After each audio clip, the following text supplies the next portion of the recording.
श्री शिवाय नमस्तुभ्यम। दोस्तों, आप सभी लोग जानते हैं कि 2 जुलाई 2024 मंगलवार को है योगिनी एकदशी। दोस्तों, इसी दिन किया जाने वाला एक दीपक वाले उपाय आप लोगों को जरूर करना चाहिए, क्योंकि दोस्तों, ये एक ऐसा उपाय है जो कि हर कभी नहीं किया जाता है।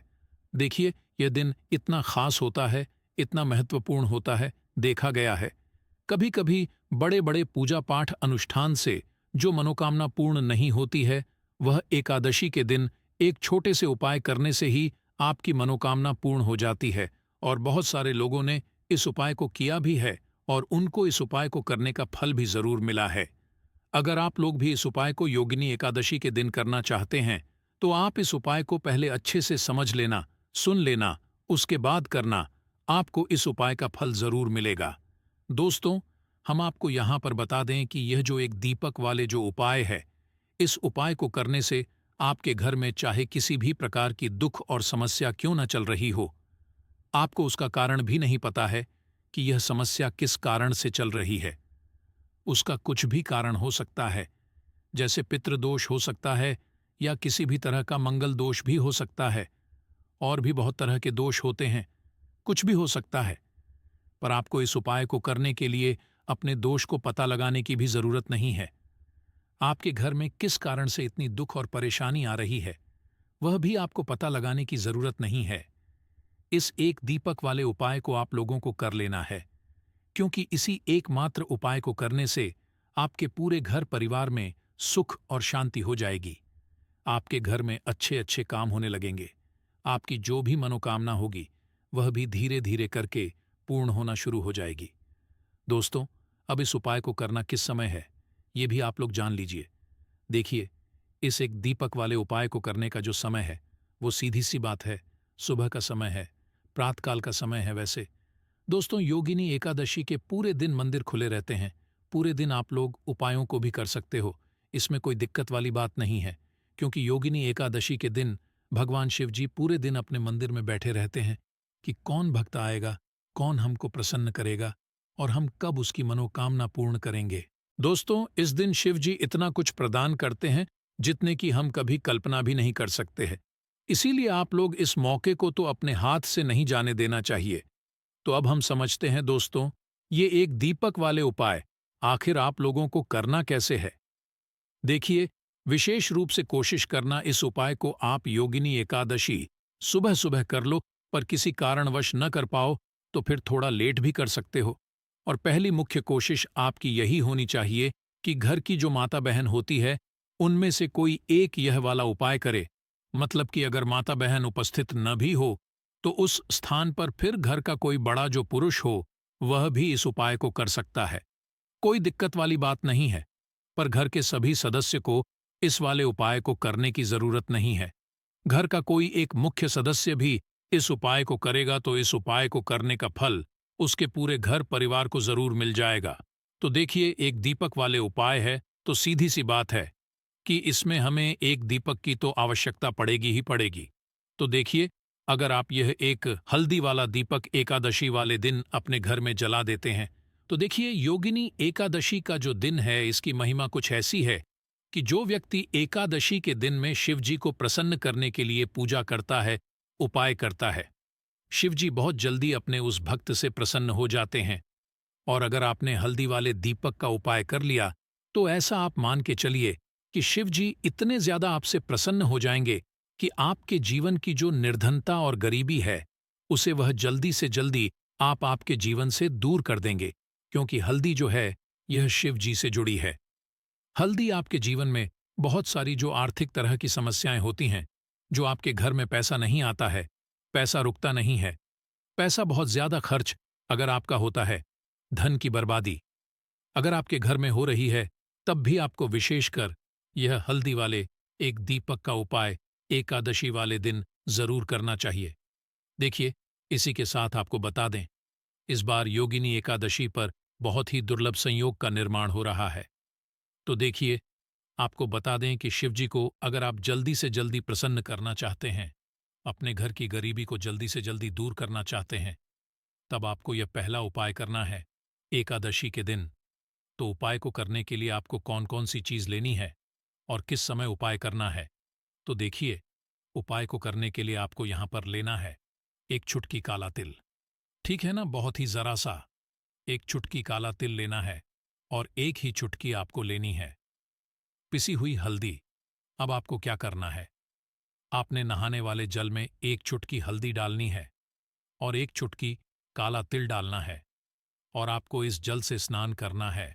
तो देखिए, जब भी आप अपने जल में हल्दी डालकर, विशेषकर अगर एकादशी के दिन आप अपने जल में हल्दी डालकर स्नान करते हैं, तो इससे होता क्या है, आपके जीवन में आपका जो भाग्य आपका साथ नहीं दे रहा होता है, आपके पास जो पैसे आने के रास्ते बंद होते जा रहे हैं, जो आपके जीवन में निर्धनता बरस रही है, गरीबी बरस रही है, जो आप अपने जीवन में बार बार असफल हो रहे हैं, न इन सारी चीजों से आप देखेंगे कि आप बाहर निकाल कर आ जाएंगे। आपके घर में, आपके जीवन में पैसा आना शुरू हो जाता है, पैसा रुकना शुरू हो जाता है, क्योंकि यहां पर आपकी कुंडली में गुरु की स्थिति बहुत मजबूत हो जाती है, जिसके बाद आप जिस काम को करते हैं उसमें आपको लाभ ही लाभ मिलता है। तो यह पहला उपाय है, एकादशी के दिन इस उपाय को आप जरूर करें।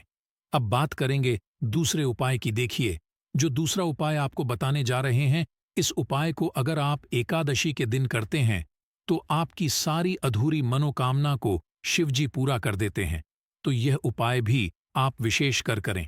अगर कोई भी ऐसी विश है, कोई भी ऐसी इच्छा है आपकी जो अभी तक अधूरी है, पूरी नहीं हो रही है, तो आपको शिवजी को प्रसन्न करना है।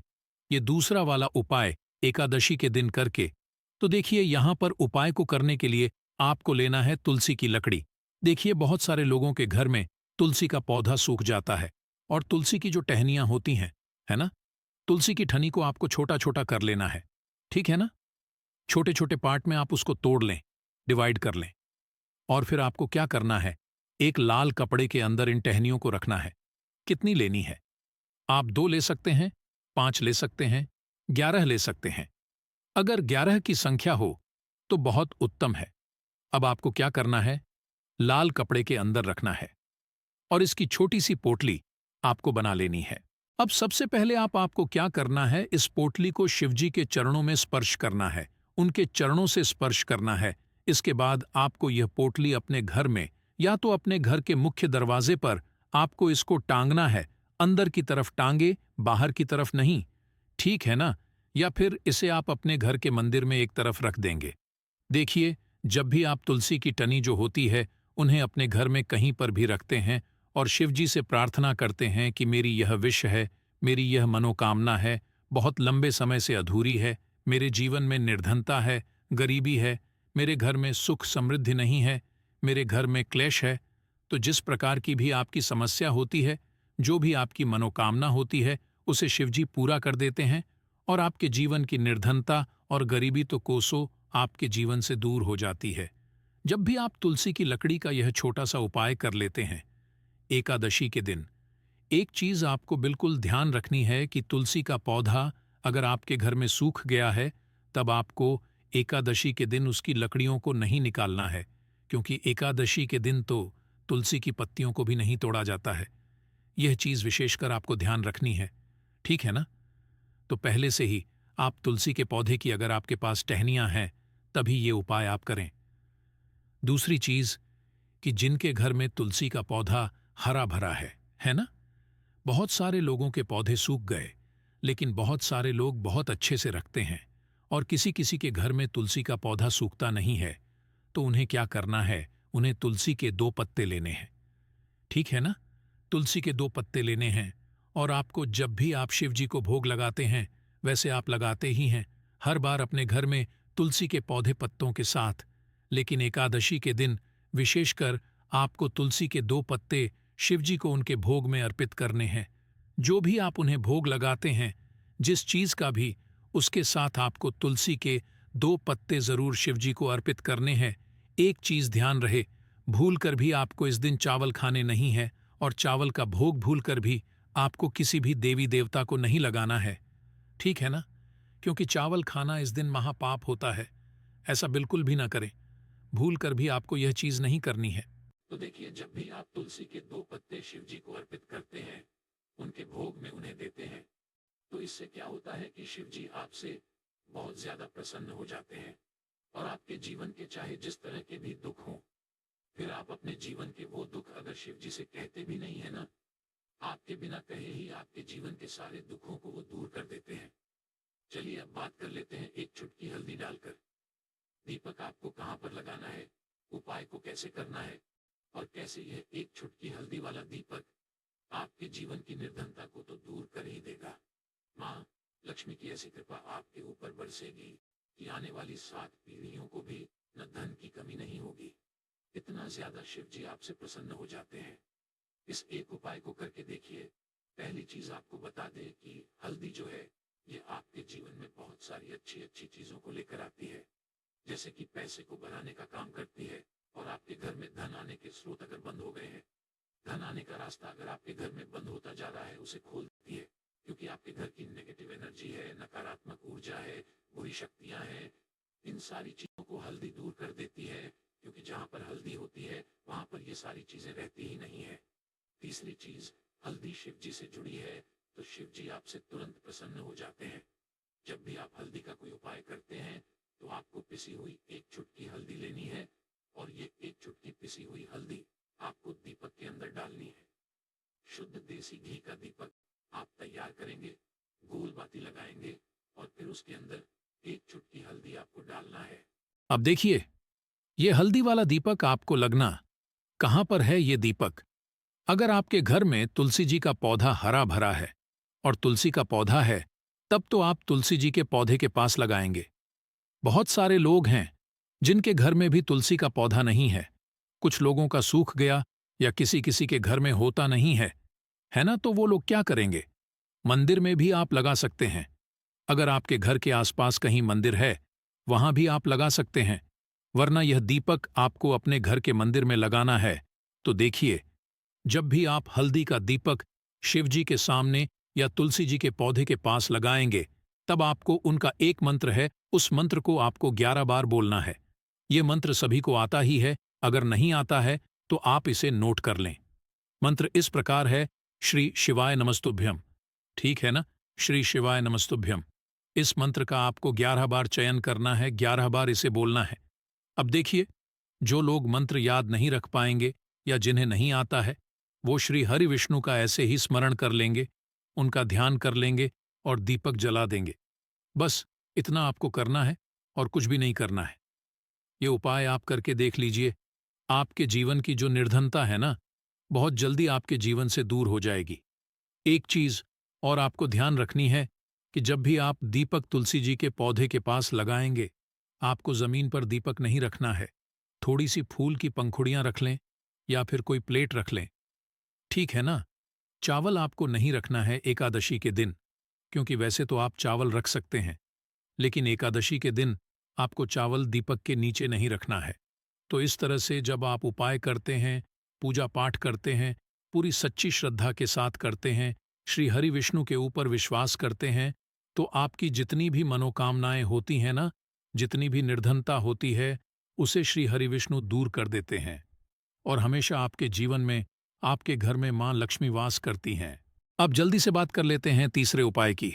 तो तीसरा उपाय जो आपको बताने जा रहे हैं, इस उपाय को अगर आपने योगिनी एकादशी के दिन कर लिया, तो मान के चलिए घर घर में गरीबी आपके चाहे कितनी भी ज्यादा हो, सर पे चाहे कर्जा हो गया हो, धन आपको लोगों से उधार लेना पड़ रहा हो, आपके घर का, आपके सर का सारा कर्जा दूर हो जाएगा, घर की सारी निर्धनता गरीबी दूर हो जाएगी और आपके घर में माता लक्ष्मी का वास होगा।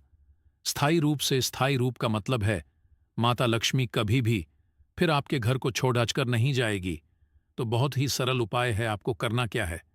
आपको योगिनी एकादशी के दिन, ठीक है ना, क्या करना है? आपको खीर बनानी है, ठीक है ना? योगिनी एकादशी के दिन खीर बनानी है। और अगर आपके पास थोड़ा सा इलायची है तो आपको क्या करना है? वो इलायची खीर में डालनी है, उसके दाने खीर में डालने हैं। इससे क्या होगा? इलायची की जो खुशबू है वो खीर में अच्छे से समा जाएगी और माता लक्ष्मी को जितनी भी सुगंधित वस्तुएं होती हैं, उन्हें वो सुगंधित वस्तुएं बहुत ही प्रिय होती है। माता लक्ष्मी स्वयं चल करके उस घर में आती है। जो व्यक्ति सुगंधित कोई भी वस्तु का पाय माता लक्ष्मी की पूजा में कर लेता है, तो जब यह खीर आप बनाएंगे, शाम के समय में अपने घर में पूजा करेंगे और माता लक्ष्मी को आपको यह इलायची वाली खीर अर्पित करनी है। यह उपाय इतना अचूक है, जो व्यक्ति इस उपाय को कर लेता है, उसके घर की निर्धनता चाहे कितनी भी बड़ी क्यों ना हो, उसके घर में चाहे कितनी भी गरीबी क्यों ना हो, उस बड़ी सी बड़ी निर्धनता को और गरीबी को भी दूर होने में समय नहीं लगता है, क्योंकि इतना ज्यादा अचूक उपाय है। यह इलायची वाली खीर का माता लक्ष्मी समझो तुरंत की तुरंत प्रसन्न हो जाती है।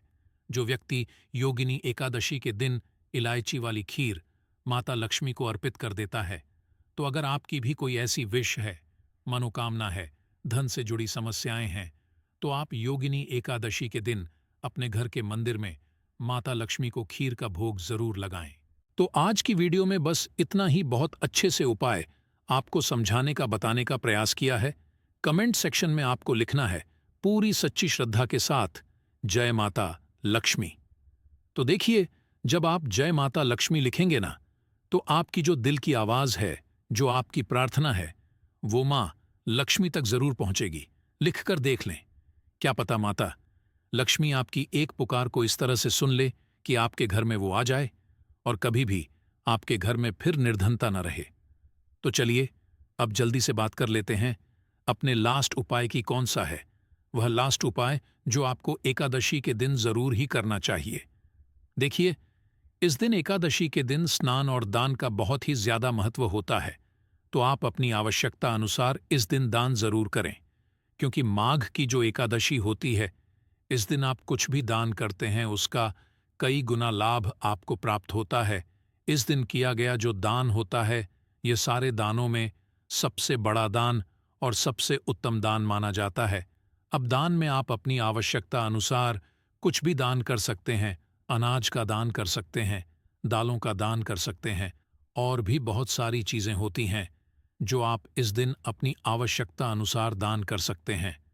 साथ ही साथ आपको ध्यान रहे कि आपको एकादशी के दिन वैसे तो कभी भी ऐसा नहीं करना चाहिए।